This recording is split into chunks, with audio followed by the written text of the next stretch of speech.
Everyone, and welcome to our week 1 session of Photoshop. This is, for some of you, your second time around taking the class, and not because you didn't do well last time, just because we had that little hiccup with getting Adobe installed. So we will be working through and getting you all situated with your Adobe this week, so don't worry. And guess what? We're going to devote a little bit of class time today to just walking through the process of getting Adobe installed. So if any of you are eager to ask Adobe-related questions, don't you worry. They are going to be answered momentarily. Now, I just want to put you all at ease because I know that for most of you, this is your first design class. And maybe for those of you who have installed Adobe Photoshop already, you maybe have opened up the program and looked at it. And you might be a little worried, a little nervous, because there is so much involved, or so it seems. And you might even be equally nervous because you've never used a Mac computer before. And so you might be wondering, oh gosh, so I have to learn how to use my Mac computer. I have to learn how to do Adobe Photoshop. This is so scary. Again, I just want to put you at ease. You do not be scared or worried at all.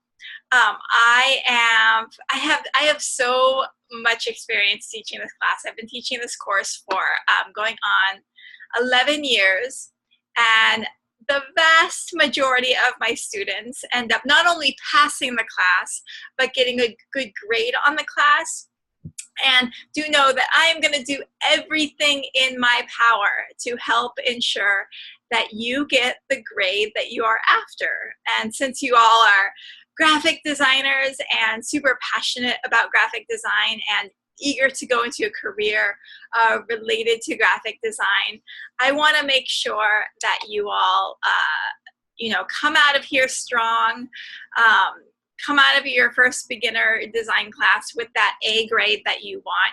Because let's face it, if you're going to get a B or a C or a grade that's not a perfect score, get those grades in algebra or history or management or one of those classes that are not really related to your major.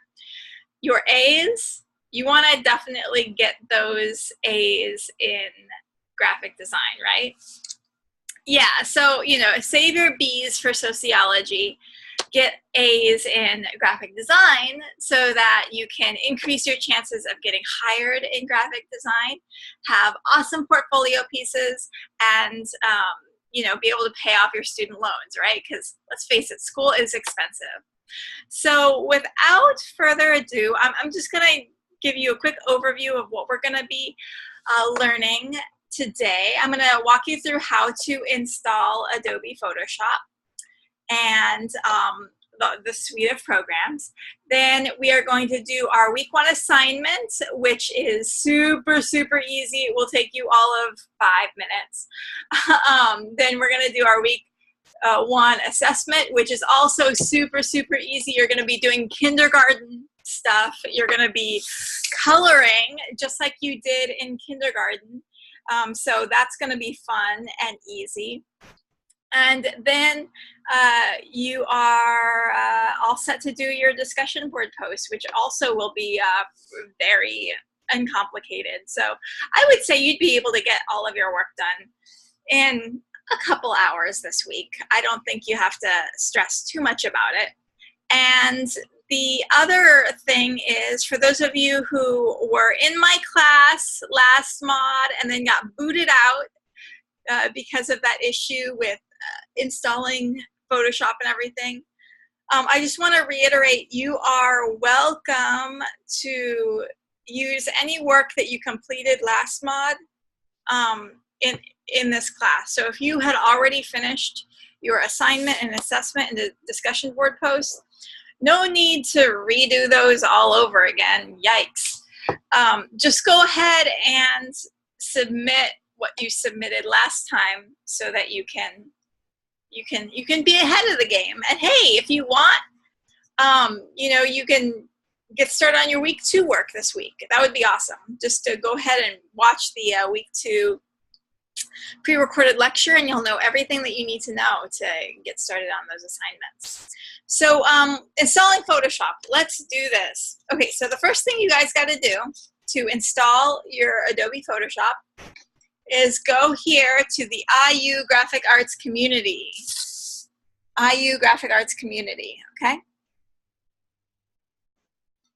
And by the way, this is a good time to practice your note-taking. I forgot, I usually start off with my little spiel about you want to take notes. Actually get a piece of paper and a pencil and put it right next to your computer and take notes, because if you're just sitting back and watching this like a TV show, there's no way that you're going to remember all the steps. And so the easiest way to take notes is, right, step 1, go to the IUGA community. Step 2, take the pre-learning assessment, which is what I'm going to do next. And before I take you to this next step, I just want to please ask you all to please don't start your own videos or click start video, because it takes up a lot of the bandwidth, and it makes the whole meeting go slower. And so turn off your videos for now, and mute your mics. And then if you have a question, of course, unmute your mics, but don't ask a question via video, because it just slows everything down a whole lot. Okay, so once we're in the IU Graphic Arts community, oh, and by the way, you can also post a question in the chat there. Okay, so once, Diana, you are welcome to install all the software programs, but depending on what classes you're in this mod, chances are you're only in Photoshop. Then if you are short on time and you just need to download one program, then just download the Photoshop, because we won't be using any other program for this class. Okay, so I'm going to go to the pre-learning assessment first. And what you have to do is take this pre-learning assessment. And it's 60 questions. And don't worry about getting a really bad grade on it, because obviously you guys don't know anything. And so you're going to take the pre-learning assessment, and it's going to give us a chance to assess how much you know coming into the program, and then how much you know exiting the program, because you're going to take another assessment when you graduate. And it's going to help us determine if you're learning what you need to learn, right? So don't freak out and be like, oh no, I did really bad on this pre-learning assessment and I'm never going to be able to be successful in graphic design. Don't worry about that. All you have to do is just take it, go ahead and get a bad grade on it. Give yourself a cookie for getting a bad grade, that's fine. And then after you take the pre-learning assessment, you are going to email Sean Childers Gray at independence.edu and tell him that you took the pre-learning assessment and you're ready for your Adobe CC information. So to get Sean's contact information, you're going to click here on Live FPA Office Hours. You're going to scroll down, and there is Sean there. And there is his email address, and I'm going to go ahead and copy it and paste it and put it into the chat for you guys. Command C to copy, Command V to paste.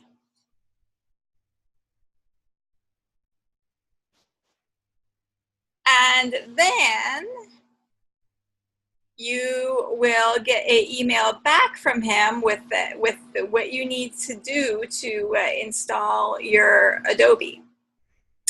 Now, I understand that sometimes things happen and things get difficult.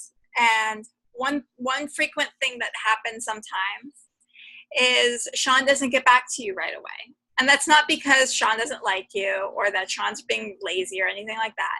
It's just that there are like 700 students who are all like installing Adobe and he might not have gotten to you yet.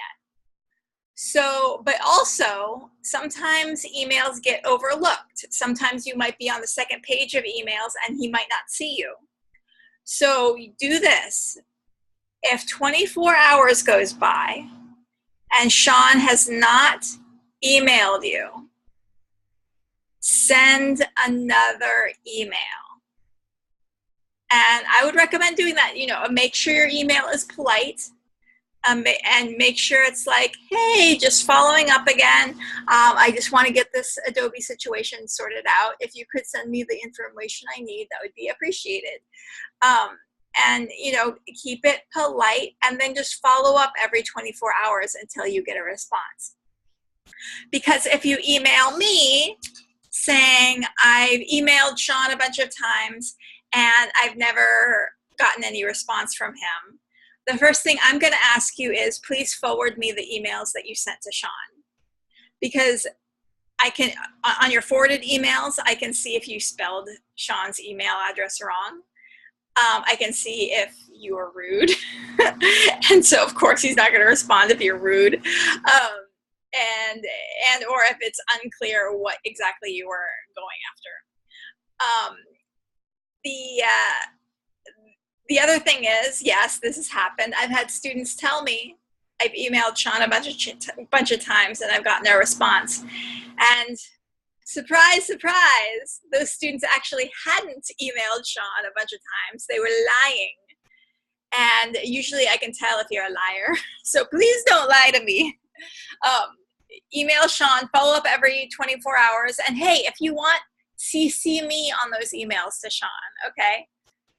And then after you get all that settled out, you're going to go to this button here, this button that says Adobe, and you're going to click on it. And this handy dandy link to Adobe here has videos on not only how to get to know your Mac, but also what Adobe is, how to install it. And what you're going to do is on the button here that says installing Adobe for the first time, click here. You're going to click here. And there's all sorts of different situations. So for those of you who are renewing your Adobe account, you can click there.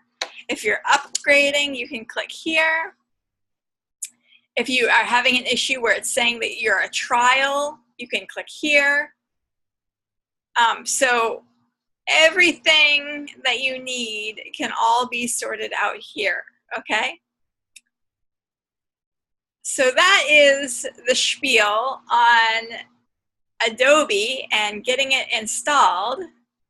Does anyone have any questions, or is anyone stuck?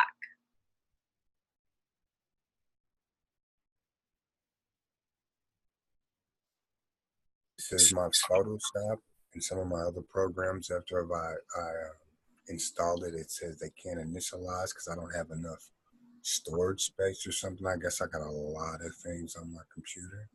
Okay, so you're gonna need to go through and delete a lot of stuff from your computer.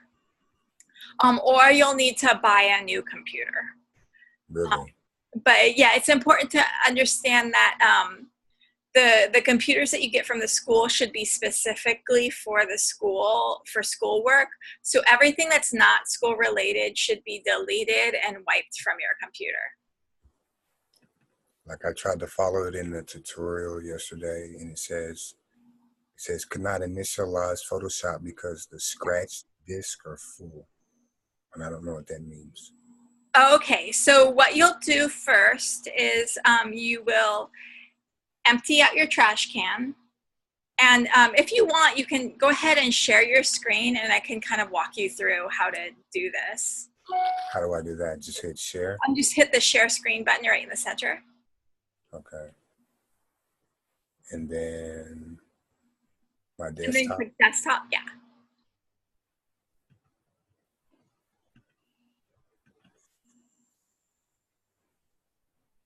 Okay, good. So you emptied out your trash bin. That's good. Now you're going to click on, just go ahead and click OK. And you're going to click on the little blue faces there. And it looks like you have almost 4,000 emails. So I would recommend deleting those emails. And then, yeah, click on those two blue faces. That's Finder on the left side of your screen. And then click on your downloads, because that's also where there tends to be a lot of stuff. Okay. Yeah, so click on downloads and then select everything in your downloads, drag it to your trash bin and empty your trash bin. Okay. Then it looks like you have a lot of .dmg files. Yeah, does that mean damaged? No, those are application files, and those are really large. So okay. things like Sonic Producer, everything that's not Adobe CC, go ahead and delete it. Dimension, go ahead and delete it.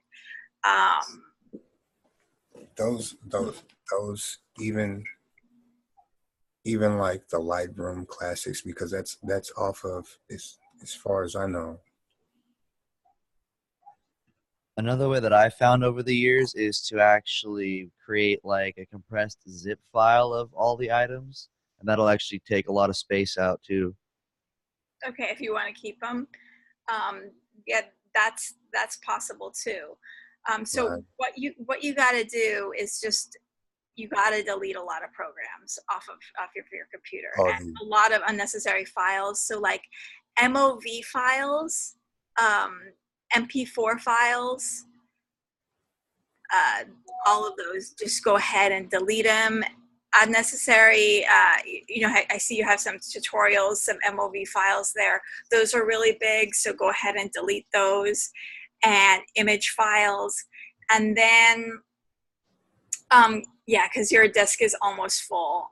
What you want to do is try and have at least half of your disk space free. So yeah, that's probably going to take you a while. Sorry about that, but it is necessary to do. And then, yep, go ahead and just keep on deleting and empty that trash bin. And then, try and delete like 3 gigabytes of stuff. And then you should be ready to go with Photoshop. Alrighty.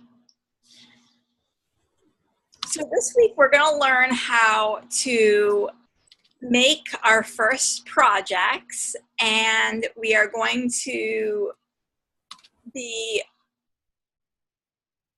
also making selections and coloring things in.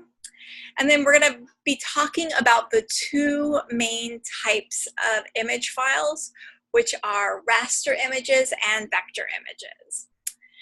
Now, a really, really important thing that I kind of touched on before that I want to encourage you all to do right now is, if you don't have a piece of paper next to your computer right now, please go get a piece of paper, get a pen or a pencil, and start taking notes, especially on this next part where I'm going to be walking you step by step through how to do your first assignment.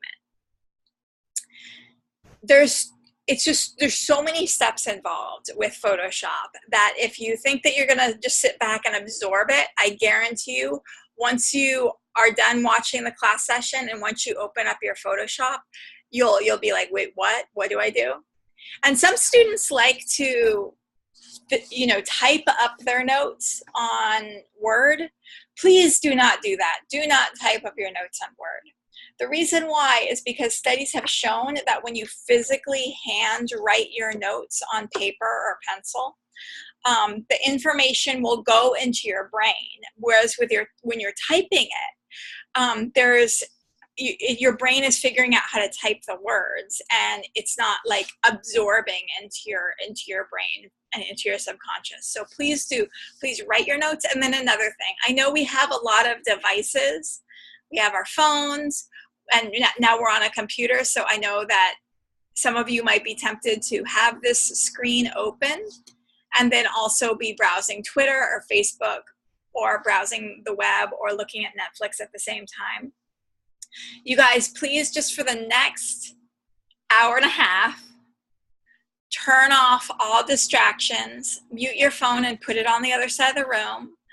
Don't have any other browsers open, and just pay attention fully to what I'm going to be telling you. And again, this isn't forever. This is just for the next hour and a half so that you can fully focus on learning this software, because this is probably the most important software program that you're going to learn for your career. Now, another really, really important note is your laptop computer will at some point stop working. And I'm saying this not if your laptop computer stops working one of these days. I'm saying when.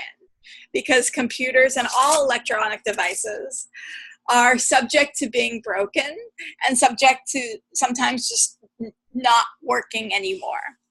And this has happened to me with every computer I've ever owned. So that's why it's really, really important to back up your work. Meaning you're going to save your files not only on your laptop, but you're also going to save your files on an external hard drive of some sort, whether it's a thumb drive, whether it's a USB external hard drive, whether it's the cloud, whether it's emailing your files to yourself. You want to make sure that you can access your files even if your laptop decides to stop working, okay?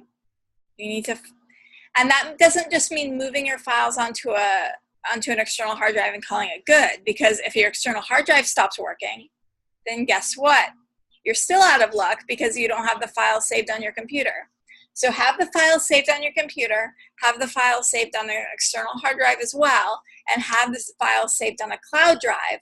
That way it's in 3 separate locations, and if 1 or 2 of those devices stops working, you'll have your files accessible somewhere else.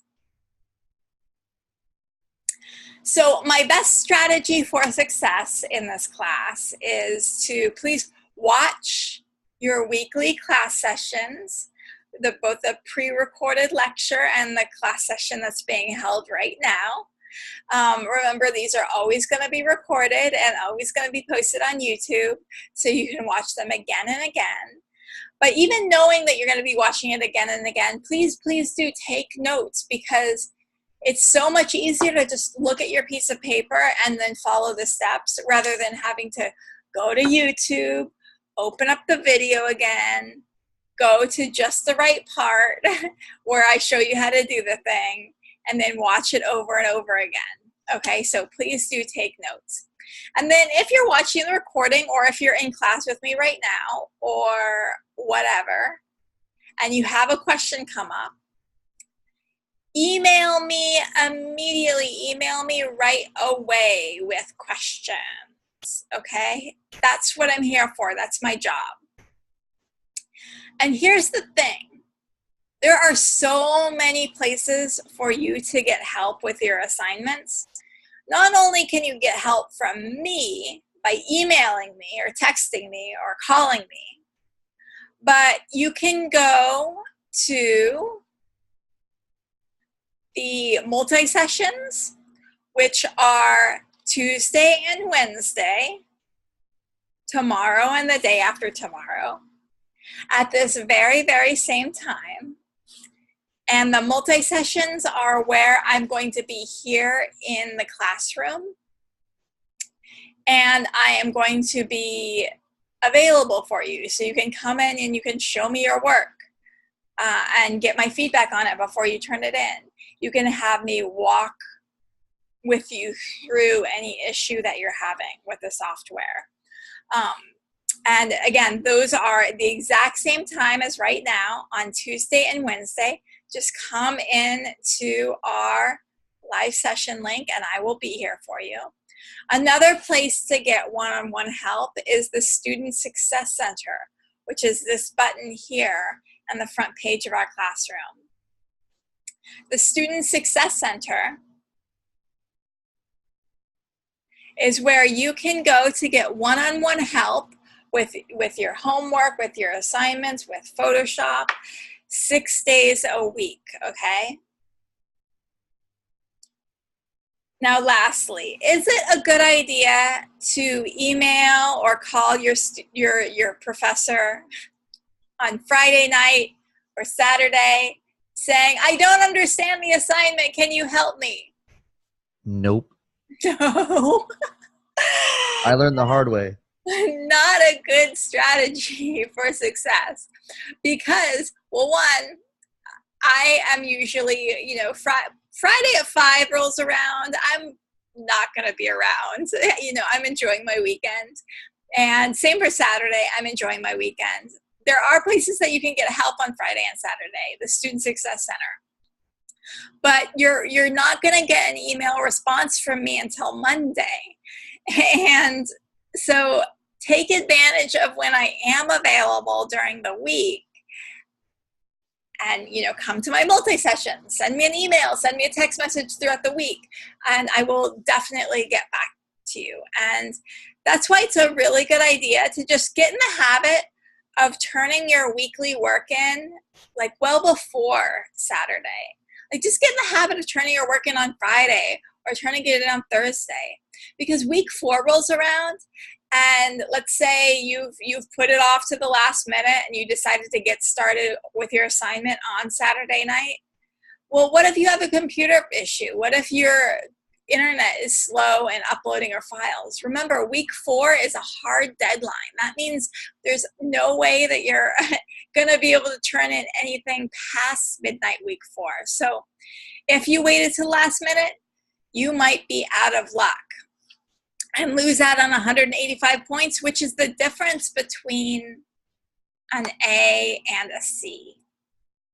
Okay, so in conclusion, with the Photoshop installation, make sure that you take that pre-learning assessment, email Sean letting him know that you took the pre-learning assessment, and follow the instructions in the IUGA community to get that installed. And then feel free to CC me on all the emails that you send to Sean if you need to. And be prepared if you say, I've been emailing Sean but he doesn't email me back. Be prepared for me to say that you'll have to send me those emails, right?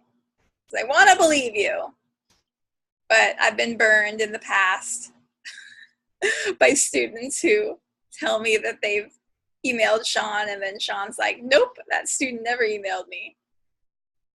So remember though, I'm on your side, you guys, and I'm willing to do whatever I can to help you pass the class. And not only pass the class, but I want all of you to get A's. With that said, now we're gonna do our fun assignment. Yay, and we're gonna use Photoshop for the first time. So once you get Photoshop installed, you're going to open it for the first time, but it's actually not going to look just like this when you open it for the first time. It's going to have a kind of a welcome screen for first-time Photoshop users. And that kind of welcome screen is going to be up there for a little while as you're first getting used to the program. And so it's going to be a screen that says, do you want to, and there's a big button that says create a new project, or do you want to open a project? You're going to click on the button that says create. And there's going to be a very, very clear spot where you can put in the dimensions. Now, after you've been using Photoshop for a little while though, that screen goes away. And the way that you make a new project is by going to File, New, up at the top of the screen, File, New. And then for our project, we're going to be working in inches. So this is where we put in our dimensions. So right now, the width is 7 inches. And so we're going to put it in pixels for our project. So we want to change inches to pixels. And Our size is 1024 by 768. That's the size of your project. 72 resolution, and please keep in mind, it says 1024 pixels and 768 pixels, not inches. This is really important, because if you make a document that is 1,000 inches by 700 inches, it's going to be huge. It's going to freeze your program. Photoshop is going to say your scratch disks are full. Photoshop will just work so slowly and say you're out of RAM, that it will be very hard for you. So please do make sure that you make your project the correct size and dimensions. I'm sorry, just stop sharing my screen for a second.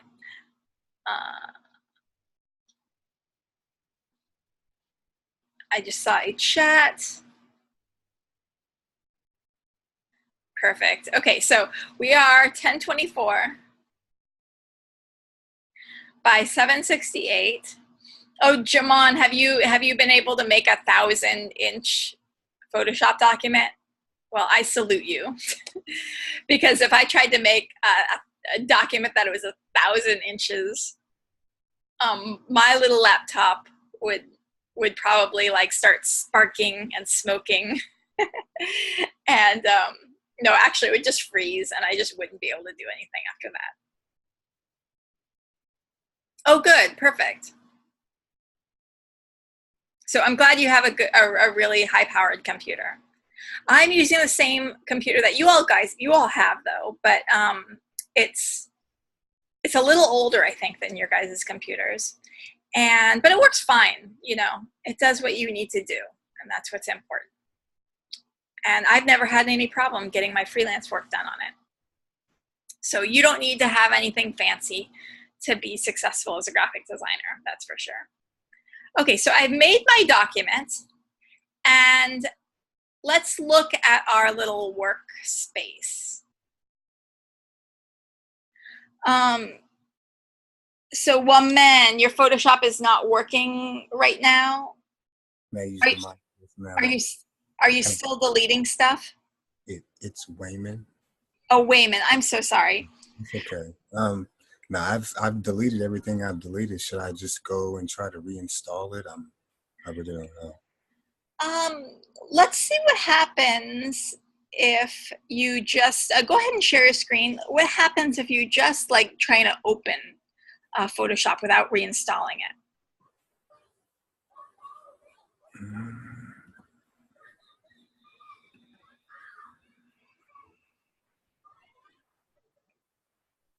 So we still have, it seems, a lot of files somewhere that need to be deleted. Let's take a look at how much you have on here.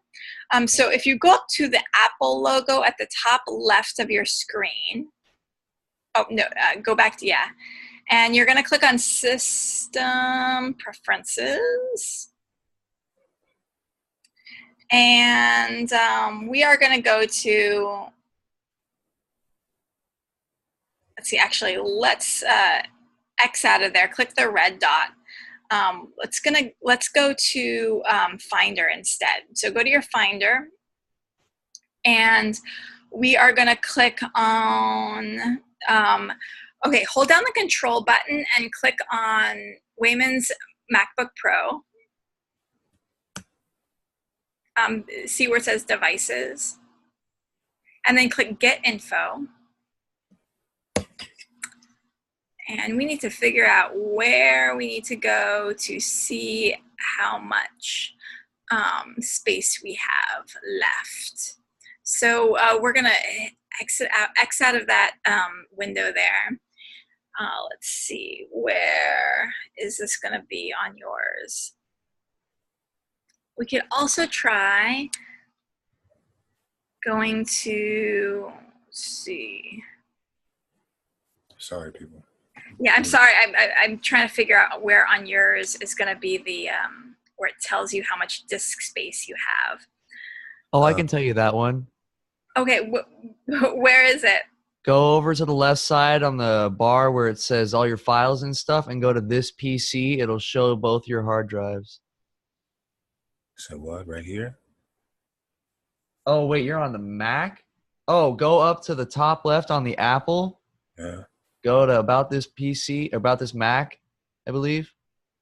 Perfect. And then you're And going go to storage up top. Okay, so we're really, really full. We have a lot of apps on here, and I think deleting a lot of your apps is gonna help you a whole lot. So what you can do is These here, these ones I've got free. Like I didn't know if we needed them or not. yeah, I would say everything basically that's like a game and is unneeded. Like Samurai Sword Store and iFoot or all that stuff. Delete and uninstall all of that stuff, and then you would want to. I'm going to get back to helping everyone else walk through the projects. But ideally, you want like no more than 25% of your computer taken up by apps. Okay. So I would say try to delete more than half of the apps that you have on your computer. You definitely need Microsoft Word. You definitely need the Adobe suite of programs. Is this There's negative? some Adobe programs that you're not going to be using, like Premiere and After Effects, at least not for a while. So you can go ahead and not have those installed. And yeah, so sorry about that. You're going to have to delete a few more, but I'll be happy to help you when you get all of those deleted. Quick question. Oh yeah, sure. What's up? Would you like to see what I've come up with so far for my assignment? Hey, sure. Yeah, I'd love to see it. Share screen.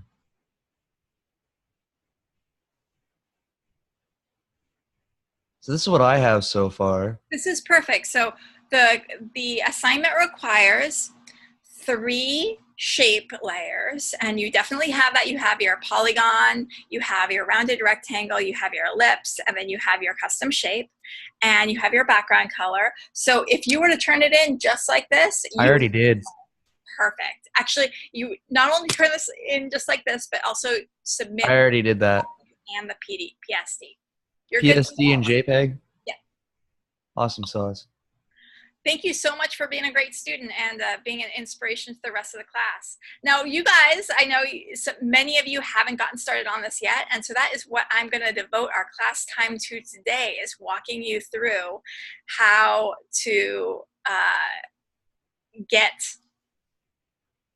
this first project good and done. So Brianna is saying, got booted from class last time, but I got the pre-assessment done. Oh, yep, you do not have to take the pre-assessment again. You are good to go. Okay, so we are in Photoshop for the first time, and this is what you will need to see. You need your toolbar and your layers panel. And these are the only 2 little areas that we're really going to be paying much attention to in the next 4 weeks. So I know you might be really curious to see what's going on with all of these other panels. We're going to get to those in your intermediate and advanced Photoshop class, but for now, we're going to mostly play with your tools and your layers. If, for some reason, you do not see your tool panel or your layer panel, because it happens, sometimes we accidentally delete our panels, and or sometimes we open up Photoshop for the first time and for whatever reason, our settings are wonky and we don't see those things. You can go up to Window up at the top of the screen and then click on Workspace and then click on Reset Essentials. And that will bring up what you need. If, for whatever reason, and sometimes weird things happen, Reset Essentials does not give you your layers. Again, here's our layers and your tool panel. You can go to View up at the top of the screen. And, oh, sorry, you're going to go to Window up at the top of the screen. And then you're going to make sure that you have Tools checked. You just click on it to check it. And Layers checked. And those should bring those two windows up. Next, every change we make to our document is always going to be on a new layer. So let's say I want to make my background a different color. What I do is I just click on the new layer icon here in the layers panel, which looks like a square with a little triangle in the corner, to make a new layer. Or I can hit Shift Command N. That's a really good shortcut key for you guys to write down. Shift Command N to make a new layer with the shortcut key. Shift Command N.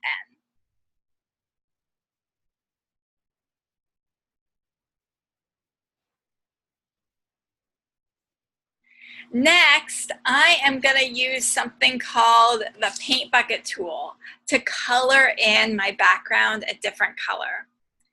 Now, the Paint Bucket tool for some people might be kind of tricky to find.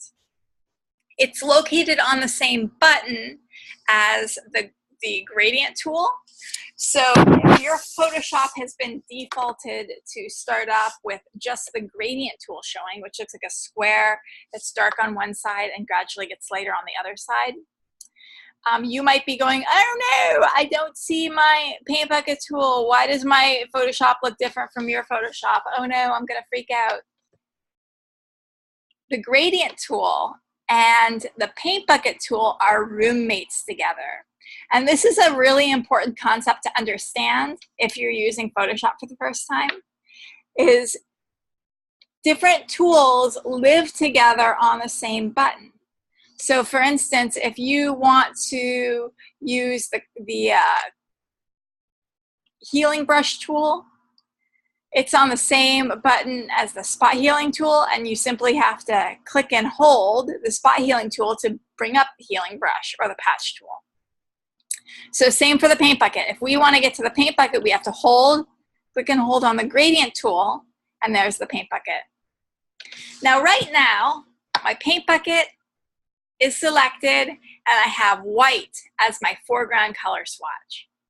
So if I were to click with my paint bucket onto this canvas, it would just make a white background like it already has, because white is my foreground color here.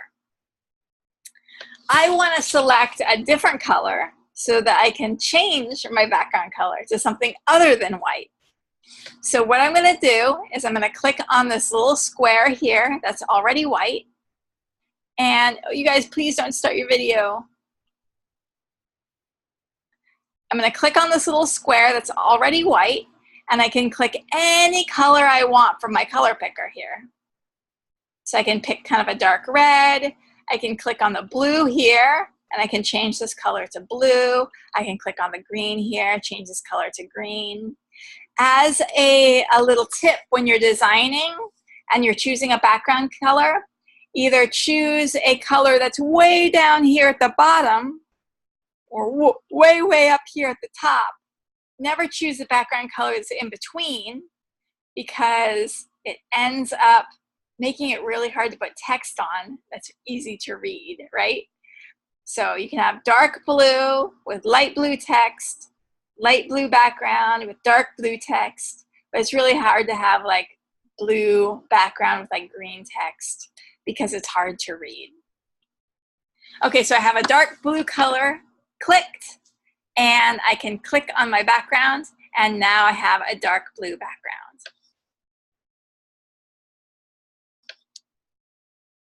Next, I'm going to make my first ever shape. And to do this, I'm going to make a new layer either by hitting Shift Command N, write that down, Shift Command N, or I'll click on the new layer icon, which is a square with a little triangle. Next, I'm going to go over here to my tool panel, and towards the bottom of my tool panel is something called the Shape Layers tool. And the Shape Layers tool is a number of tools that live together on the same button. It's the rectangle tool, the rounded rectangle, the ellipse tool, the polygon tool, the line tool, and the custom shape tool. And 3 of these tools are required for an A grade on your assignment. So we're going to start with the ellipse tool. And right now, my foreground color is dark blue. So that means if I tried to make a dark blue ellipse on a dark blue background, nothing would show up. So I need to change my color to something different. I'll choose like a little yellowish orange. And I have 3 options available at the top of the screen. I have path, pixels, and shape. Pixels creates for you a raster object, which is one of our vocab words for this week. And a raster object is a shape or design that's created out of little squares of color. And I'm going to show you why raster is not ideal as a way of starting your graphic design project, because it ends up making your design look kind of blurry and pixelated if you resize it incorrectly. So watch what happens. I'm just going to make a pixel-based object just so you can see what happens. So I'm going to hold down the shift button, click and drag at a diagonal angle, and there I've made a little circle. And it's a fine circle, and honestly, if I were to save this or print this out, there would be nothing wrong with this circle. The problem, though, is when I decide I want to change that circle. So let's say our editor comes back to us and says, I want that circle to be bigger. And you go in and you resize it. Watch what happens. I'm going to hit Command T to bring up my transform controls to resize. As another good shortcut key that you guys want to write down. Command T to resize. And then you're going to hold down the shift button. Hold down the shift button and click and drag at a diagonal angle. So see what's happening here?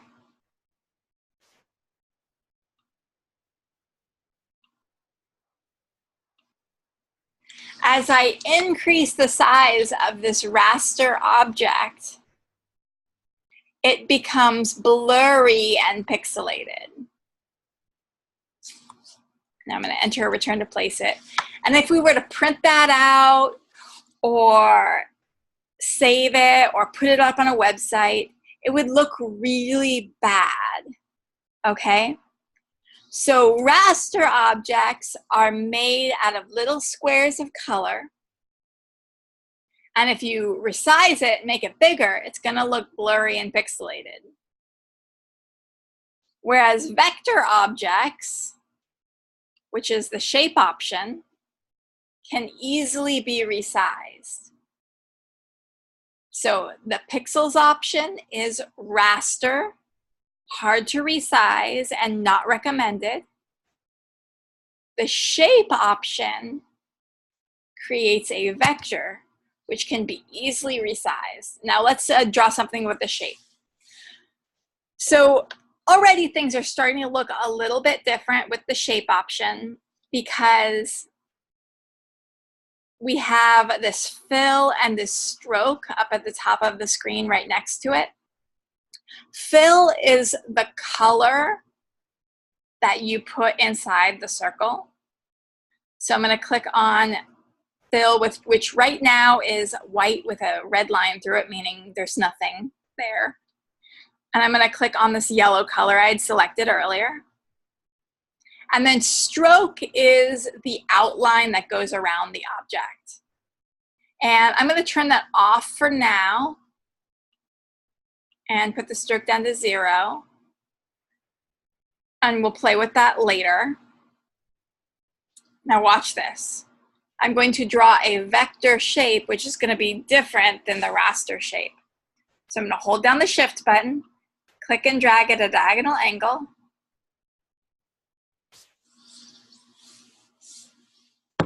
And you might be worried a little bit because you see this kind of silvery line around our circle, and you also see these kind of silvery squares on our circle, and you might be wondering, well, I want a smooth circle. I don't want those things there. Those are just guides. Those things are just telling you that this is a vector object, that's a path that can be resized. When you actually save this as a JPEG or no longer have that shape selected, it's not going to look like that. It's going to look like a normal circle. So I'm going to now hit Command T, and I'm going to hold down the Shift button, click and drag. Now see how this vector object, instead of looking all blurry and pixelated with lots of like different squares and things like that, it's nice and smooth. That's why you want to make your shapes as vector shapes rather than as raster shapes. Now you might have also seen that this little window popped up as I was drawing my vector shape. This is the properties window, and this is just like the things up here. This is where you can kind of control the shape that you've made.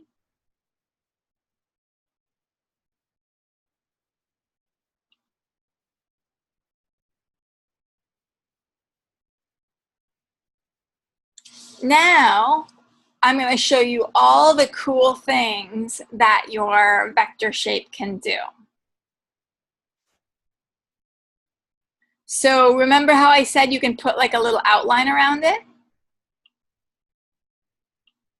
Increase the size of the stroke. There's my outline. And I can select what type of outline I want it to be. So right now it's a dashed line. I can make it a straight solid line. I can also make it polka dots like this. I can also change the width between the circles.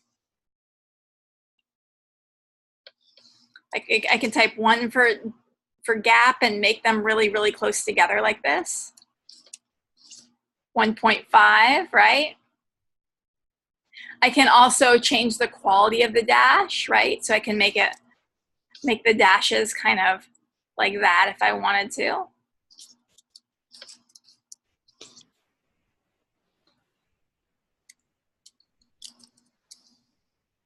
So you can control these things in a really cool way.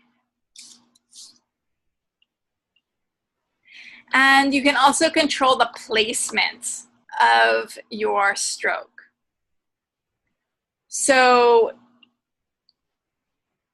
right now my stroke is on the inside of my shape. I can make it on the middle of my shape, and I can also put it on the outside of my shape. And I can change the color. Right now my color is blue, right? I can choose any other color I want.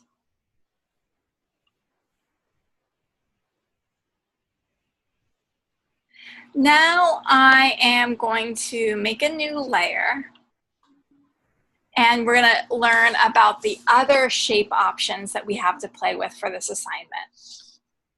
And one that's really cool that you guys are going to love is the polygon tool. The polygon tool. And with the polygon tool, it allows you to make a star. And this is really, really important.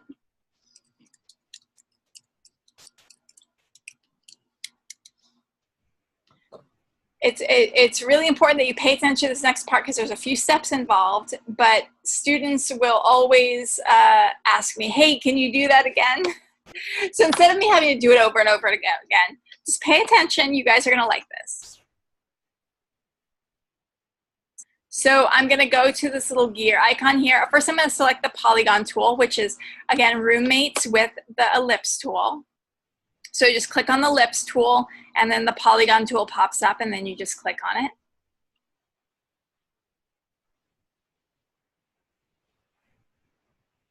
And then I'm going to go to this little gear icon here. And I'm going to click star. I'll uncheck smooth indents. I'll indent my sides by 99. And I'll put like 66 sides on my star. Now watch this. I'm going to and drag, and now I have this little starburst, right? See how fun that is? Now I'm going to hit enter or return. And you can make all sorts of different stars with this tool, right? You can I'll do 80%, I'll do smooth indents, I will do 5. And look, now we have a completely different type of star. Then I can do smooth corners. And then I can do indent by 40. And do this kind of star. Make a child's book star. Yeah, or like, it looks like a little like Hello Kitty. My Little Pony type thing. Yeah, exactly. It looks like a lily, like one of those Hawaiian flowers that they have almost. Oh yeah, that could like a, yeah, that could be it too. So you can make all sorts of cool things with the star options, see smooth corners and smooth indents, and see what happens there. Quick question about the assessment, by the way. Yep, we're gonna get to that next. Oh, never mind. I just want to show you guys one more tool, and because you have to use 3 at minimum. And that last one is the custom shape tool. And the custom, let's do a different color here. And with the custom shape tool, you get access to the custom shape library, which is up at the top of the screen. And it's up here, custom shape library. It looks like a little there's different shapes. So if you have like this, the heart here, the heart is going to show up. But you're going to click on this little down arrow that appears up at the top of the screen. And it's going to open up all of the different custom shapes that you have. And I personally like to make my own custom shapes. I like to download free custom shapes from the internet. And in future classes, you guys are going to learn all about how to do that. But select a custom shape, go ahead and draw it, and you are good to go like that. And anytime you want to change the color of any of your custom shapes, so right now I thought I had selected the gold, but I actually didn't, you can click up on the fill here and change the color just like that. Okay, the last bit of importance about this assignment is saving as both a PSD and a JPEG. So the PSD file is your native file format, and that is the format that allows you to continue to edit this and make changes to it. And you can save your PSD format by going to File, Save As. And you guys should be making a folder on your desktop just by clicking the New Folder button at the bottom of your Save dialog box.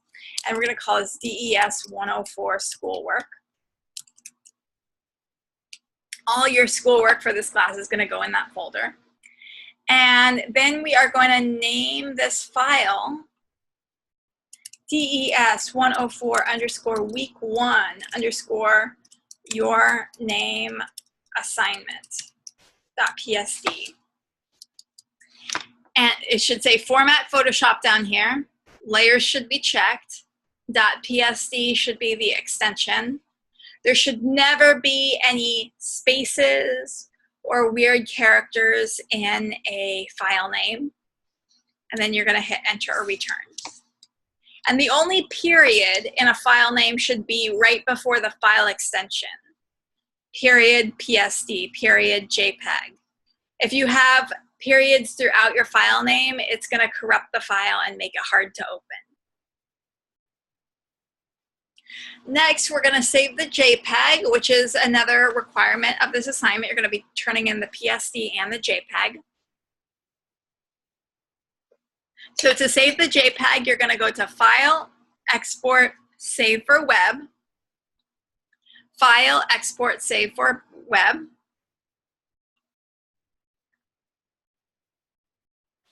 JPEG high. And then hit Save. Browse to your desktop. I'm going to go to my DES104 schoolwork folder. Hit Save. And now I've saved my JPEG. Yay! So a really, really important thing, you guys, is anytime right before you're about to turn in an assignment, read the assignment description over again. Especially read the submission requirements.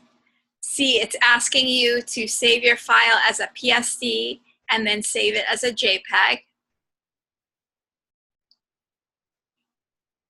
And then also look at the rubric before you turn it in, because this is how I'm going to be grading you. And so see here, it wants you to make this document the correct size. That's 30 points. Just making it 1024 by 768, 30 points. And then you get 85 points just for using 3 of Photoshop shape layer tools. Pretty easy, right? Now on to the assessment, which I know someone had a question about, which is next, and which is also really easy and fun. It's just like kindergarten. You're going to be. It was me. What was that? I said it was me. Oh, it was you. Okay, good. So do you want me to just walk through the process for doing this assignment, or do you have a question that you need answered now? Oh, I was just wondering, for the, how do we get the, I know you're going to show this in a second. I was just asking how we get the background color to change for the layers. Okay, cool. Yeah, I will do that. So what we're going to do is scroll down to the assessment 1 image, the assessment image 1. So we're going to click and download it first. And we are not going to make a new document. Remember, with this project here, we went File, New, and we made a new document. With this next assessment, we're going to open an already existing file. So we're going to go to File, Open. We're going to go to our Downloads folder, Assessment Image 1.jpg. You're going to click on it, and then you're going to click Open. Okay? So we're not making a new document, we're just opening the already existing document. Now, the process for coloring this is going to involve blending modes and selections. And it's very, very important that you follow this exact process for colorizing this, or else it's not going to work for you.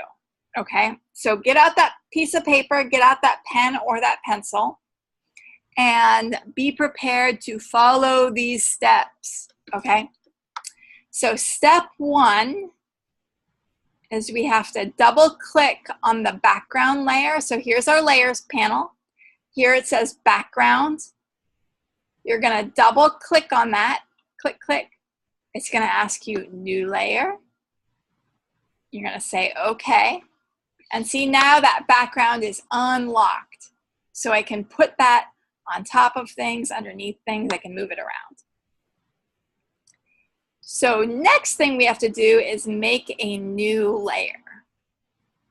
So step 1, unlock the background. Step 2, make a new layer by hitting either Shift Command N or by clicking this Create a New Layer button.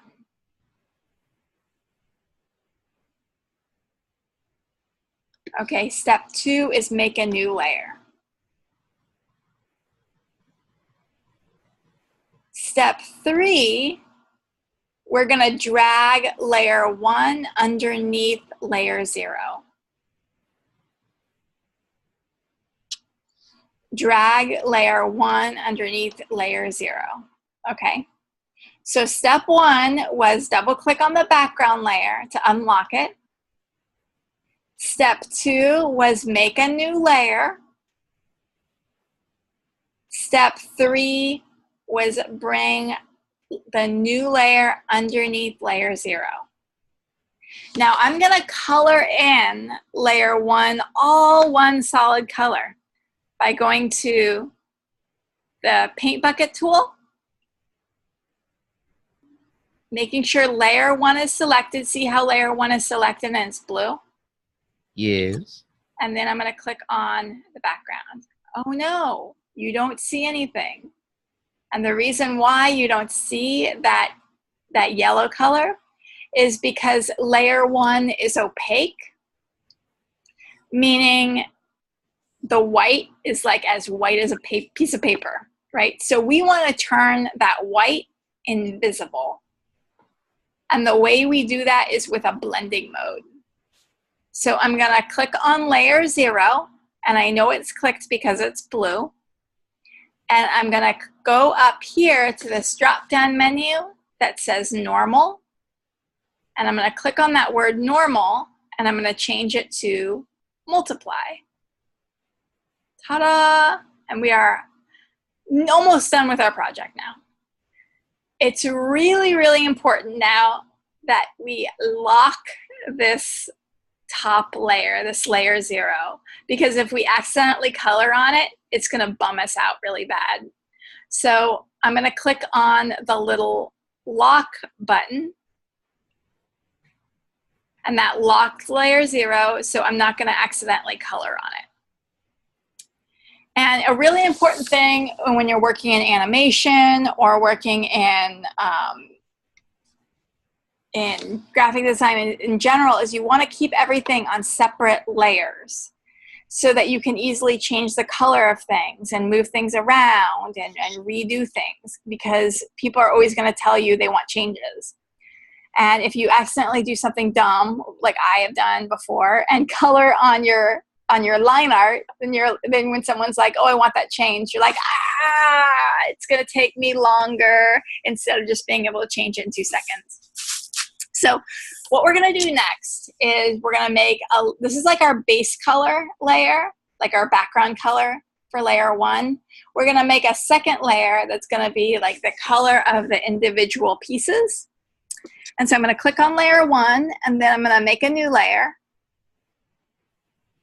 And on layer 2, this is where I'm going to be coloring in the individual parts of my design using selections.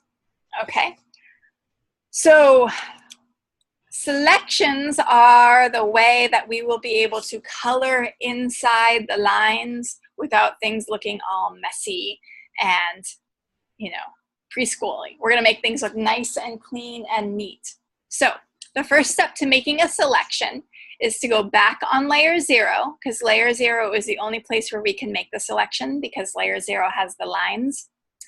And we're going to use a tool for most of this called the Magic Wand tool. And the Magic Wand tool is on the same button as the Quick Selection tool. They are roommates together. So you have to click and hold on the Quick Selection tool to bring up the Magic Wand tool.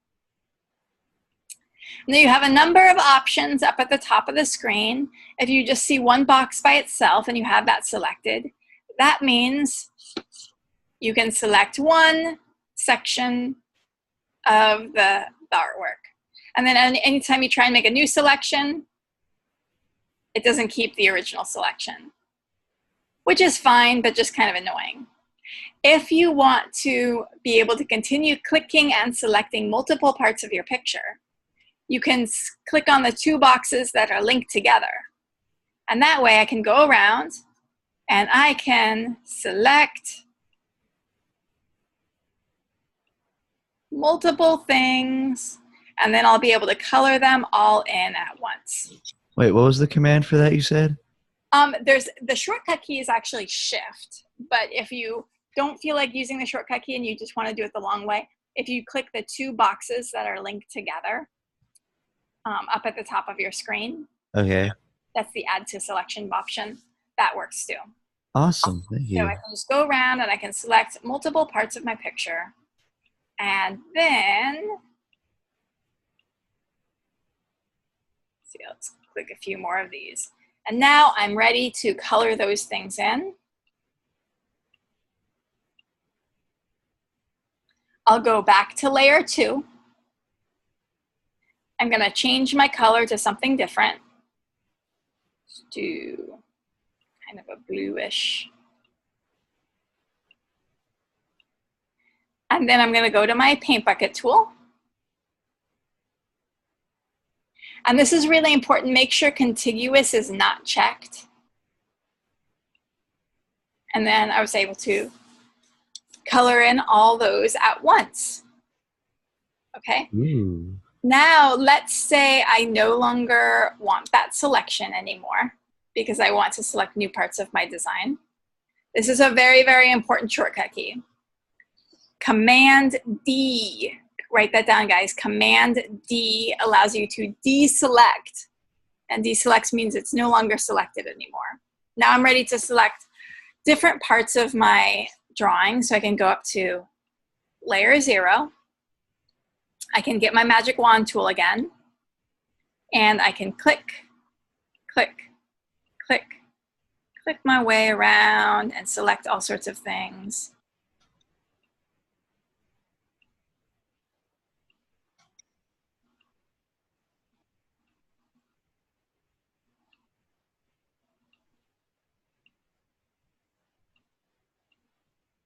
And you guys, for your assignment, you will completely color this whole thing in, right? I don't want to bore you to death, so I'm kind of just focusing on a little corner. But completely color this whole thing in. Have fun. Go to town. Go nuts. Yeah, go nuts with it. And then select a new color. Go to layer 2, get your paint bucket tool out. And by the way, the shortcut key for the paint bucket tool is just the letter G. G is in good, or G is in gradient. And then you can click. Now, you are also welcome to experiment with other selection techniques to color this as well. So for instance, a lot of people like to just experiment with like the elliptical marquee tool. And with this, you're not gonna get like as interesting of a color, and part of your grade is on interestingness, but you can certainly do like a few sections where you make like polka dots. And you can just use your ellipse tool to make some dots, make some kind of interesting thing, and then color it in that way and do some of those. You can also use like the rectangle tool, and you can do some rectangles if you want.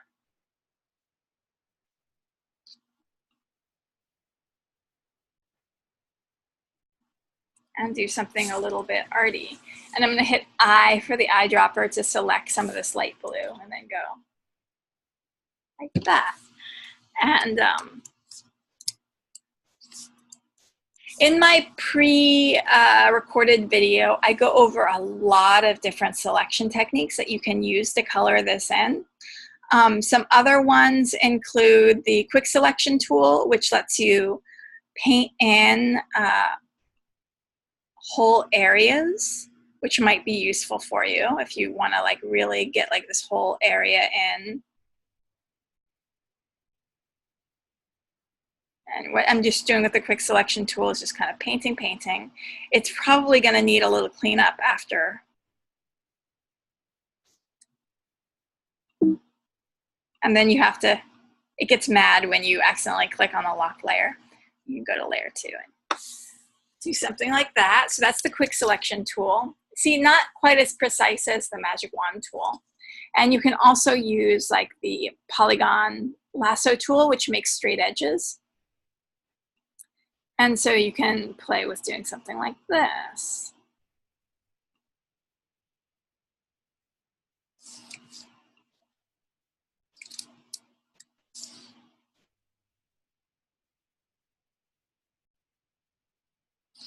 Alrighty, when you are completely done coloring this in, you're always going to save your native file format, your .psd file that has all of your layers.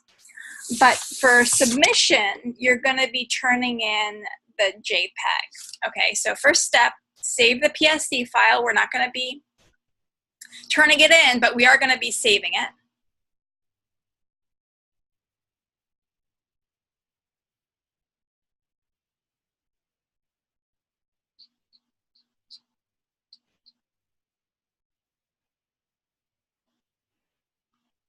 We're going to name it DES104 _ week1 _ assessment _ your name. No spaces, no periods, except for the file extension.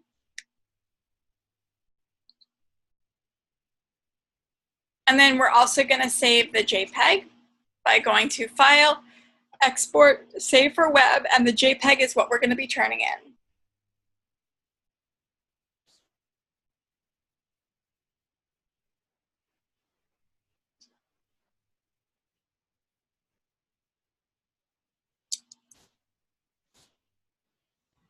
So no PSD, just a JPEG, yeah? It cut out. The JPEG is the only thing that you're going to be turning in. The PSD is for your own records. And you know, if I'm not sure that you used multiply and I want to be able to see all of your layers, you know, I'll ask for you to send in the PSD file. Okay, thank you. Yep, no problem. Alrighty, you guys, so I just went over a whole lot. I'm going to show you a few other things, but I thought I'd take a moment to go over some issues that have been known to happen in a Photoshop class. And I put together a little cartoon to kind of illustrate these issues and see if you can kind of identify what the moral or message I'm trying to convey with this cartoon is. Okay, this is first Photoshop class. Hello.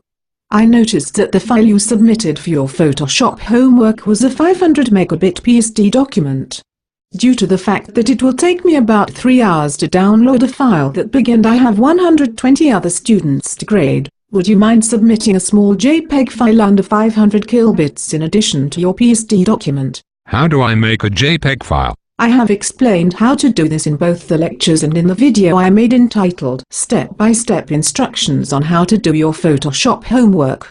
You can also find out how to make a JPEG in the textbook. Have you watched my lectures? No. I don't have time to watch the lectures. I work a full-time job. You should definitely try to watch the lectures, because there are a lot of important instructions on how to do your class assignments. At the very least, do try to watch the video I made called Step-by-Step Instructions on How to Do Your Photoshop Homework. Where is that video? It's in the announcement section of the classroom in bright red bold letters at the top of the screen. I don't think I have time to watch that video. Can you just tell me how to save a JPEG? I'm starting to worry that maybe you didn't do your Photoshop homework correctly if you don't even know how to save a JPEG. You should watch the video instructions and make sure you did everything correctly. I don't have time to watch these videos. Just tell me how to do the Photoshop homework. Okay. First open Photoshop.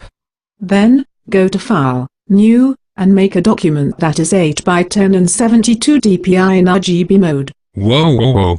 This is too hard. There is too much to remember. How am I going to possibly learn this all? I think it would be much easier if you just watch the video I made, and take notes on it, and then pause, rewind and rewatch the parts that are confusing to you. RGB. DPI. This is so confusing. I'm never going to remember this all. Photoshop is too hard. Thousands of people learn Photoshop every day. It's not hard at all, and actually pretty fun. There's too much to remember. There's all these tools and layers. I'm so confused.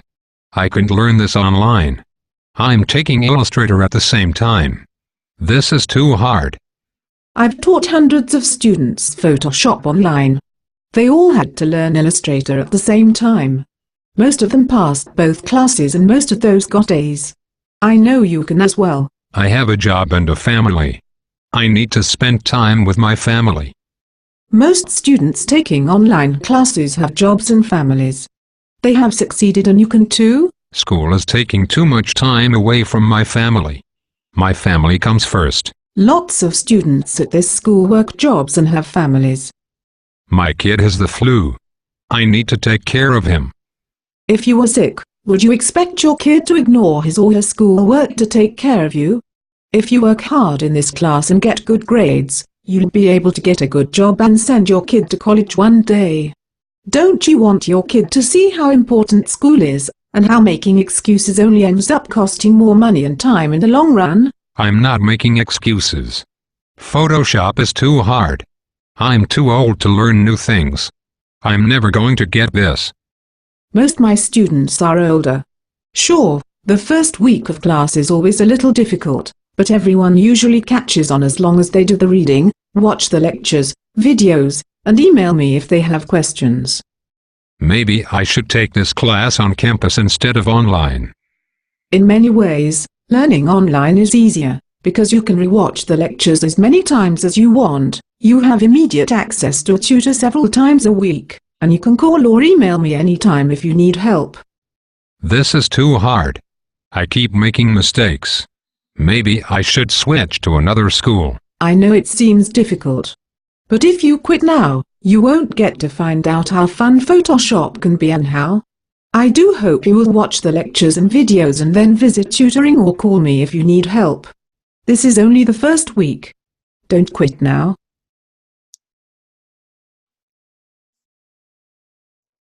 Alrighty, so the moral or message of that little story is don't make excuses, right?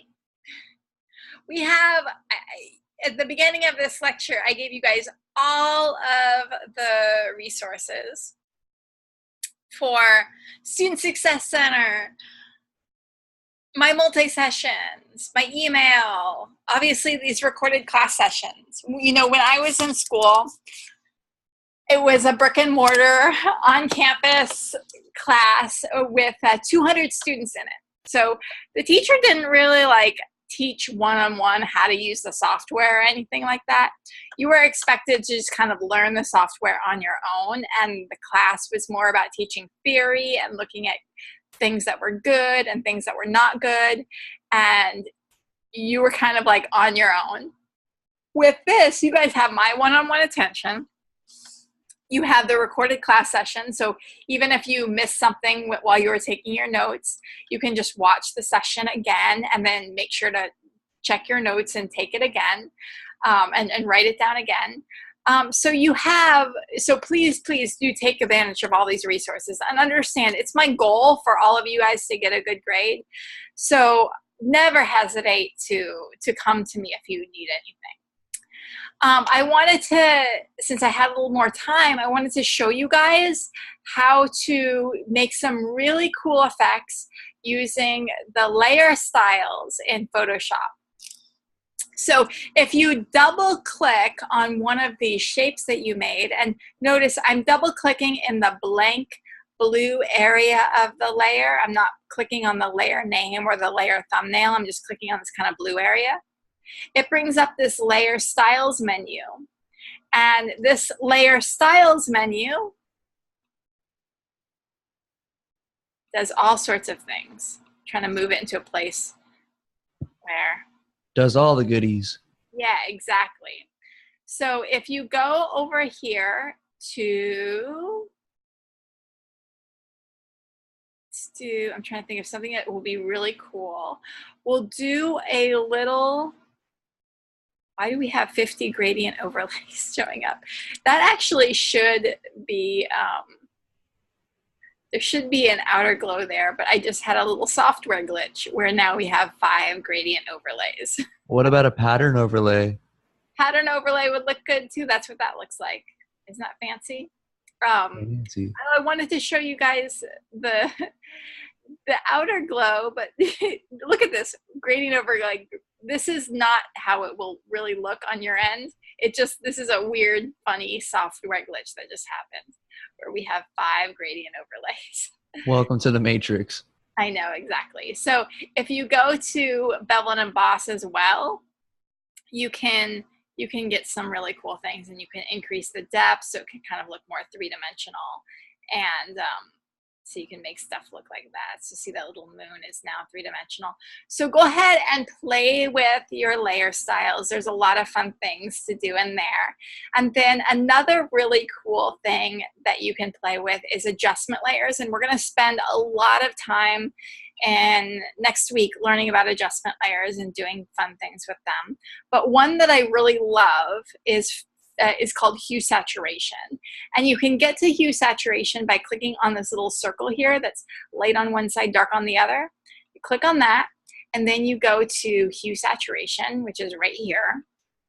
And then watch this. If you move this hue saturation slider around, you can see what your design will look like in different colors. And if you are a fan of monochromatic looking designs, you can click colorize and you can make your whole design monochromatic. So I love that a lot. I love it because I can then send it to clients really quickly and show them, like, this is what your design will look like if it's blue. This is what your design will look like if it's pink. And then it makes them feel like they have choices and they pick which color they like the best. So the next thing is, when you guys start going into your later assignments where you're going to be compositing things together and using typography and making your own designs, you're probably going to be searching for images on the internet, right? And you want to bring photos from the internet into your projects. Keep in mind, you can't just use whatever images on the internet you feel like, because many of them are copyright protected. So you need to make sure that you follow these precise instructions. So I'm going to go to File, New Tab. Let's do in Safari, and I'm going to go to Google. Quick question. Yep, what's up? What if you've made your own like personal YouTube logo before and you wanted to incorporate that in your photo? Is that all right? Oh yeah, perfectly. If you made it, you can use it. What gets tricky is when you're using someone else's stuff in your project. And so there's this way you can search on Google to filter out all the copyright protected stuff. So let's say I'm going to look for an image. And I'm going to go to Google Images like we all do. And we can't, as much as we might want to use whatever picture we see here, some of these are copyright protected, and so we can't. So what we're going to do is go to Tools, and we're going to click on Usage Rights, and we're going to click Labeled for Reuse with Modification, Labeled for Reuse with Modification. And this now is going to give us those license-free images that we have permission to use. So then when you see one and you're like, oh, I want to use that. The ones that are the best are like Wikimedia Commons, because you don't even have to like log in for an account. It's just like right there. And what you do is you click on the image, and then you click on it again and you view it full size, because this is really important. You want to view it as large as it can go prior to download, or else you run the risk of just downloading the small thumbnail image. And then you can control click, save image as.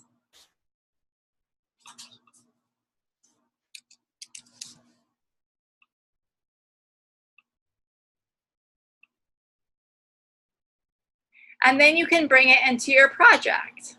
So for instance, if I wanted to bring that picture into my project, I could just go File, Place Embedded, and then I browse for the picture.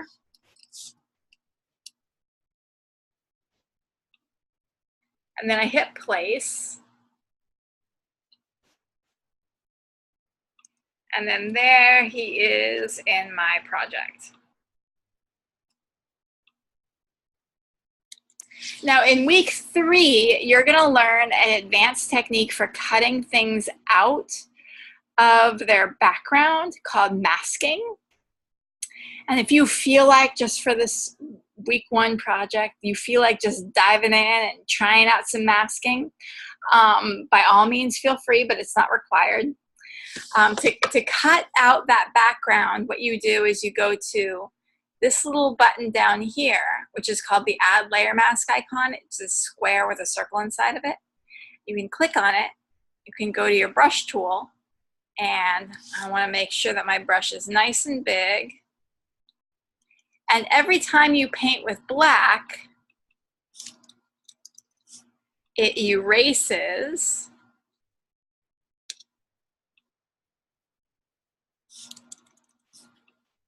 and then you can kind of do something like this. This is like a super quick little version of masking. But basically what masking does is it makes a little stencil, and everything that's black is erased and everything that is white is still there.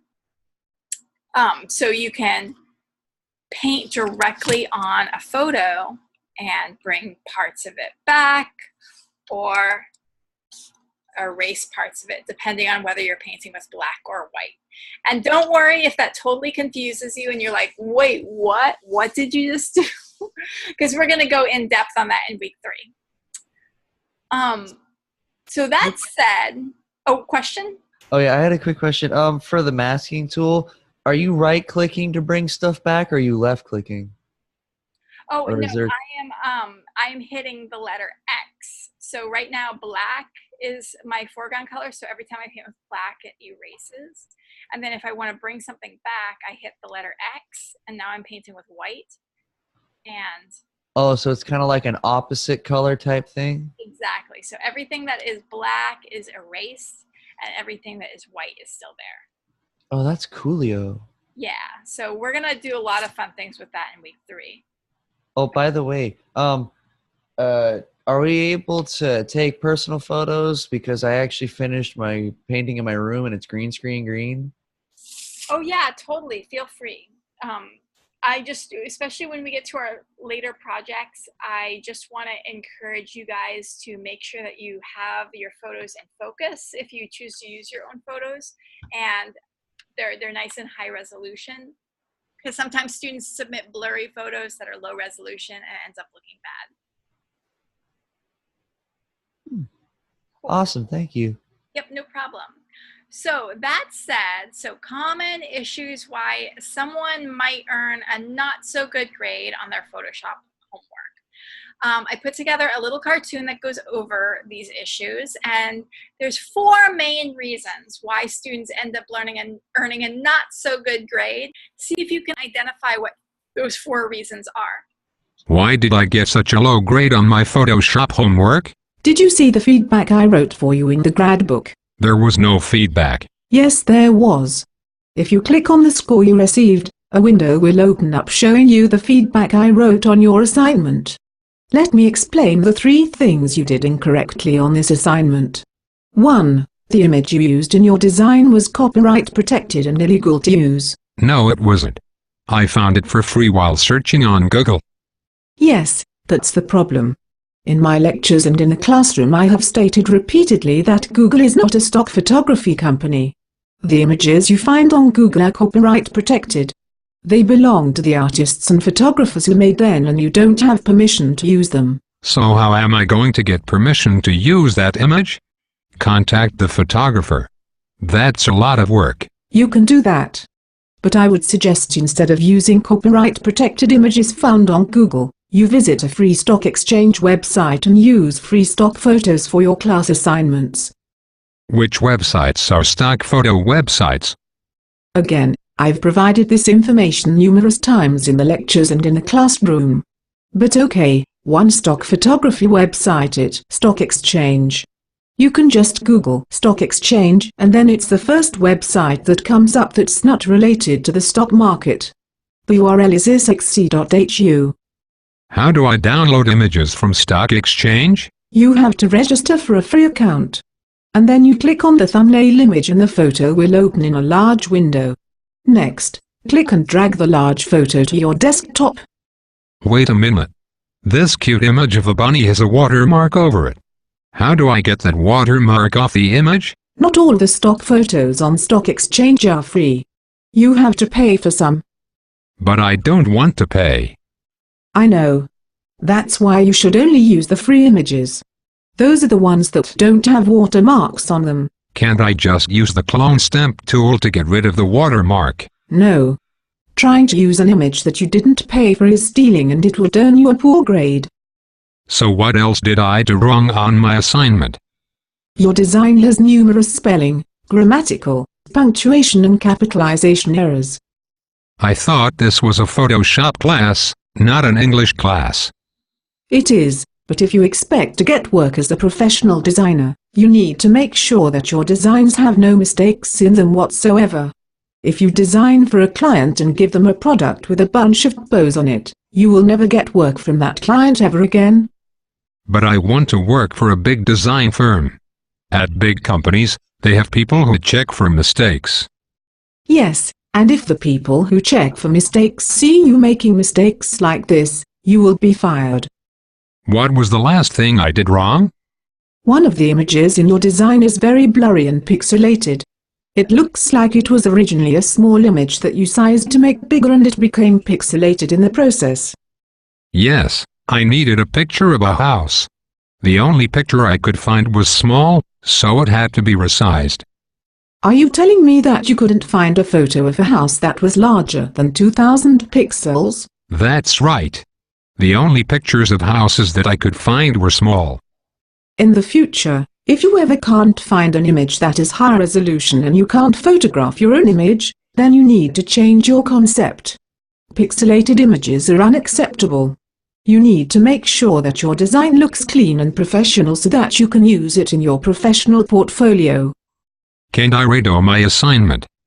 Normally I don't let students redo their assignment. But if you can swap out those images for free stock photos and fix your typos in the next 60 minutes, I will accept it. 60 minutes?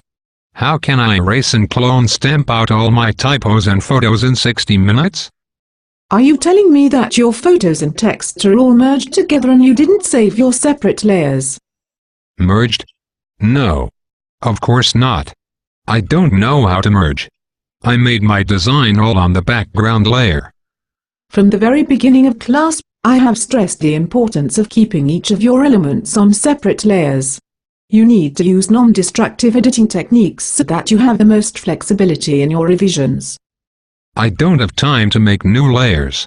I was in a hurry. Then it looks like you won't have time to resubmit your assignment. Alrighty, so the 4 mistakes that that student made on his assignment that earned him a not so good grade were, any guesses? Improper photo use. It had a copyright mark. Improper grammar, and Putting you didn't watch the videos. And low resolution, right? So low Yes. resolution images, copyright protected images, spelling and grammar mistakes, and putting everything on the background layer. Very common mistakes. You know, it happens, but please, now that you guys know, don't make those mistakes, because I want to make sure that everyone is able to get a good grade on their assignments. Question: You made those videos? Yes, I did. There was a program, it's not around anymore, called Extra Normal, where you can make like little cartoons like that. And it was really fun. And then the company is not around anymore. So I have to find a new company where I can make like little cartoons like that. You can use Blender. Yeah, that's true. I mean, that would take a long time, but this is really cool because there's like a little app. You just type in things and choose the characters. And it was really nice. So you guys are awesome. You know how to do your assignments. I'm going to wrap things up then with a little bit of inspiration. We'll see some professional Photoshop work. And actually, hey, before we get into that, do you guys want to see some work that's been created by students just like you? Sure, why not? Yeah, this is like my little compilation video of student work. And if you guys ever feel like adding your own work to this, feel free to email it to me and I'll just add it to the video.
Alrighty, so that's kind of gives you a taste of some of the things that you can do in Photoshop.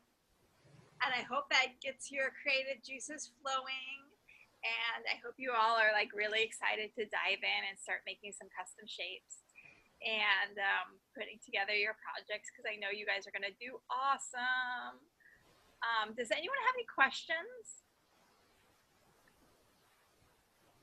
I thought we'd then wrap things up with taking a look at some professional Photoshop work, and then I'll say you guys are good to go. And of course, if any questions come up, feel free to email me. Don't hesitate to email me. Oh, what was it?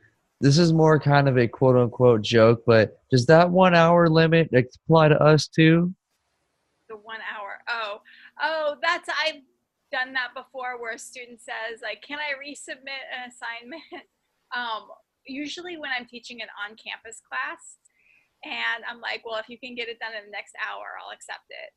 And yeah, for you guys though, since you're on online class, like if you want to resubmit an assignment because you're not happy with your grade, and you email me and you politely ask, 9 times out of 10, I'll say, yes, you can resubmit it.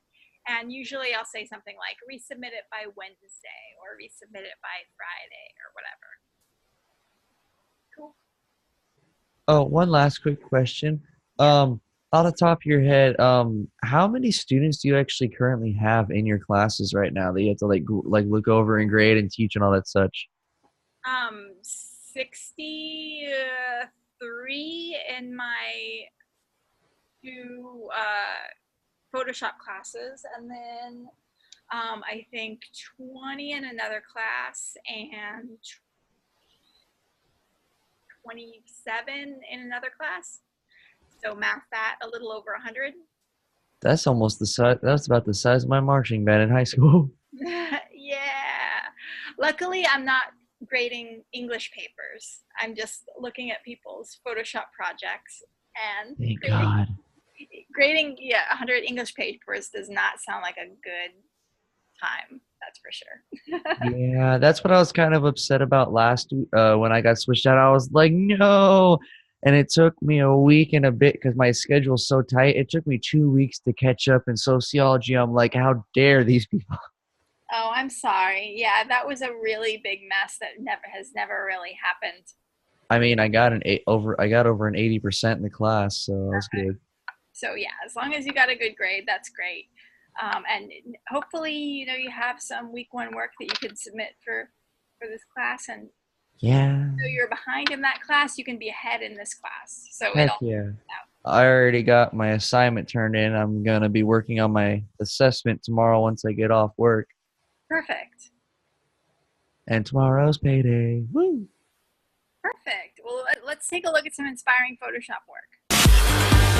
First and foremost, graphic design has to communicate something, but good graphic design makes people's lives better. You have to find a way to make sense of how to make something beautiful, and to me, you're speaking for them. As a graphic designer, concept is the first thing. Idea and life. Graphic design is essentially a language for living.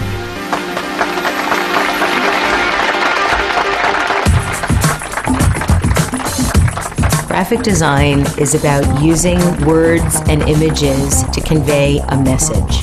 Graphic designers have to know a lot about color theory, typography, how to create a grid, but those are all really basic. You have to be somebody that is really interested in understanding human behavior, being able to understand how they think, how they choose, how they buy, how they believe. People probably don't think about how much graphic design impacts them. We use graphic design to cross the street, to decide what we want to eat and how much we want to eat. We use graphic design to pay our bills, to get married. We use graphic design to get divorced. We use graphic design in every single aspect of human life right now. And people tend to like things best when they feel that they are respected by that thing. But I think ultimately, if it moves you, whether it be a good emotion or a bad emotion, chances are then it's effective because it's getting you to think about something and it's getting you to potentially take action. When I work on package design, I like for there to be an idea behind it. I like for there to be some wit, some language, some feeling that there is a human hand behind what you are interacting with. Like, for instance, matchbooks are one of my favorite things to design. It's this nice, intimate moment between you and the smoker or candle lighter, because you have the reveal that can be completely surprising. For the spice market, we turn them into these little incense boxes. I like to think about the product like I'm the consumer. So when we were working on the Kleenex project, we learned that for some people, choosing which pattern on the box to take home is a huge part of their day. So I think about what will give me a moment's pleasure when interacting with that thing. The Mercer Hotel was a really interesting project that was very clean and very understated and witty. And not necessarily witty in the design, but also witty in the language. Like, for instance, there's always that sign on the bathrobe that says, if you take it, you're going to have to pay for it. But we didn't want to say it in such a crass way. So we just made a sign that very simply said, disrobe. And then when you turned it over, it said, is available for purchase in the lobby. And so sometimes maybe beautiful isn't exactly what it should be. Maybe it needs to be quirky, or maybe it needs to be ugly, or maybe it needs to be invisible. So I think you're always solving what it has to look like visually based on what it needs to be conceptually. A lot of times when people talk about signage and environmental graphics, they think that it always involves letters, but it really involves landmarks, creating a moment that somebody remembers and immediately understands. Graphic designers aren't trained necessarily to think in dimension, but you do need to identify things within space that the architecture wouldn't necessarily be doing otherwise, through color and type and light.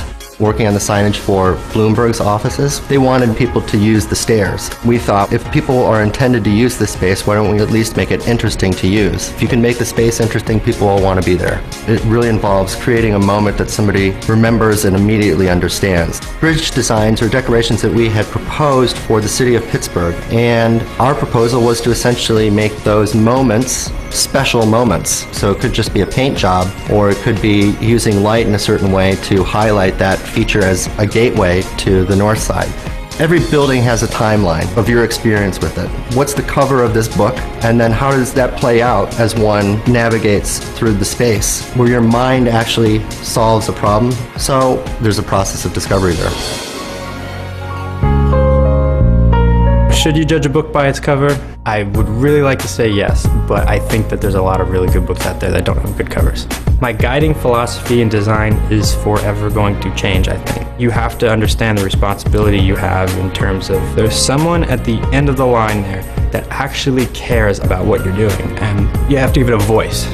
I never like to pin myself down to one different style, and to me that's what's fun about design as opposed to an illustrator's style. You can wear different hats. The artistic expression, that is the art of it. Getting into the mind of the book, expressing what the book is about, making it beautiful and grabbing people's attention. You always care about what are you reading first, and that's based on contrast of size, contrast of color. Is the title more important than the author? Can you read it from across the store or not? You know, these are the things that I think about on a daily basis. You have to understand where this book fits in the world of books. The Day the World Ends is a poetry book, and here's an example of, well, what do you focus on? You have all these different poems that are about different things, so broke the type up a little bit and the author just connected with it. If you love the content, you want something to come up in your head when you think about it. So I think a successful book cover is something that you want to hold in your hand. It's unexpected, smart, and beautiful, but at the end of the day, you just want to put it on your bookshelf, face out, because it means something to you.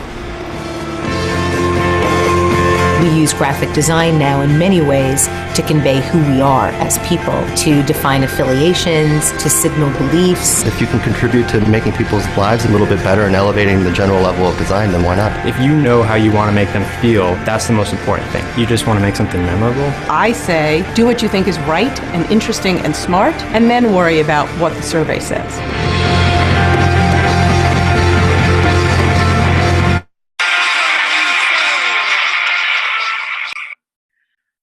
Questions, anyone? If not, you are free to go. And thank you so much for coming to our first class session. And I look forward to seeing your assignments this week and talking with you all in the discussion.